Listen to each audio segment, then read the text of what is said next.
Hello mga ti! Tara, samahan nyo kami ngayong araw. For today's video, tayo nga ngayon ay magi-staycation sa Makati. Pagka-uwi nga namin kila Pao ay nagpahinga lang kami saglit at gagala na naman kami. Bawal nga may masasayang na oras. Feeling ko nga sa mga oras nito ay para na akong artista. Ang dami kong ganap. Char! Biglaan nga lang pala to mga ti. Nag-message kasi sa akin yung pinsan ko na meron daw siyang bisita galing Japan at baka hindi na nga kami magtagpo ng schedule. Kaya kahit pagod mga ti, pinush na namin to. At saka sakto nga mga ti dahil hindi pa raw sila nakakabisita kila Lola. Kaya sabay-sabay na nga kami pupunta bukas. Fast forward, andito na nga tayo sa kondo ni Yuria. Hindi na nga muna kami pumasok agad dyan at baka magkamali kami mga ti. Sobrang excited ko nga, hindi na ako nakapag-video mga ti. Ito na pala yung napakagandang view sa bedroom niya. Mamaya na nga ako mag-aura-aura dyan dahil nagugutom na kami ni Bebe Pau Pau. Pinagluto nga kami ni Mami Cherry dito ng beef steak. Pero nauna na nga silang kumain dahil 8 na nga to mga ti at na-late nga kami ng punta ni Bebe Pau Pau. Dahil nagpahinga pa nga kami ng isang oras. Una nga napansin ni Yuria na mukha na daw kaming haggard ni Bebe Pau Pau. Kasi grabe naman talaga mag-ayos ng mga papeles sa Pilipinas. Napakahahaba ng proseso. Pag mula nung parang mas pagod ka dito sa Pinas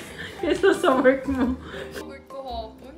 Ang init kasi no, pag naglalakad. Thanks, mga 6 hours din yung ko, lakad. Oh no! At ayun nga yung mga rants namin sa buhay. Napakahirap talagang maglakad sa Pilipinas. Dito kasi sa Japan, wala pang isang oras. Makukuha mo na nga yung kailangan mong kunin. Kahapon nga daw, umabot siya ng 6 hours dun sa nilalakad niya. Grabe, diba? Tapos chinika ko nga si Mami Che dyan na hinahanap na siya ng mga bestie niya sa Malate. Mami Che, yung mga best friend mo, hinahanap ka.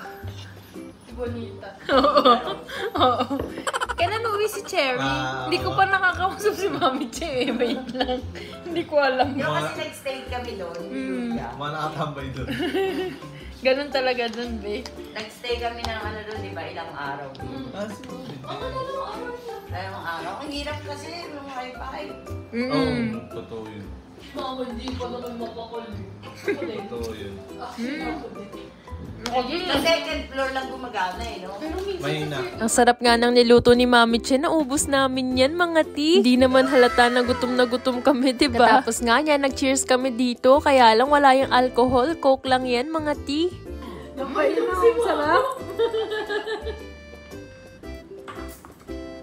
At nung magwawan nga, nagutom ulit kami bigla at nag-midnight snack pa nga ng Jollibee. Order nga pala ako ng chicken sandwich dyan dahil nagustuhan ko nga yan nung pagtikim ko last year. At ayun, nagkwento-kwentuhan lang naman kami. Dahil kahit nasa Japan nga ako, hindi naman kami madalas magkita nila Mami. Dahil busy ang buhay-buhay namin sa Japan. Next day nga, nagulat ako pagising ko 11:30 na. Napasarap nga yung tulog ko mga ti. Parang bumabawi ata itong katawan ko. Kasi ilang araw na rin akong puyat at palaging maagang nagigising. Dito nga nagpe-prepare na si Yuria ng pang garlic rice. Fast forward, ito na nga yung breakfast namin mga ti. Alam nga nila na mahilig ako sa tender juicy hotdog. Kasi alam nyo ba sa Japan, 8,000 yan yung isang supot niya. Napakamahal, diba? At ito nga si Bebe Pau Pau, mukhang maganda rin ang tulog niya dahil ang saya-saya niya. At syempre, sinulit niya rin yung wifi dito. Ang dami niyang in-upload na reels. Kung hindi pa rin kayo nakakapollow sa kanya, please follow his page, Pau in Japan. Ay, nakalimutan ko ilagay ito mga ti, pero sayang naman yung pag-aura ko kung hindi natin yan isasama. Ciao! Ang ganda nga pala ng view dito mga ti, pero dapat lang dahil napakamahal pala ng renta dito. Yan lang for today's video.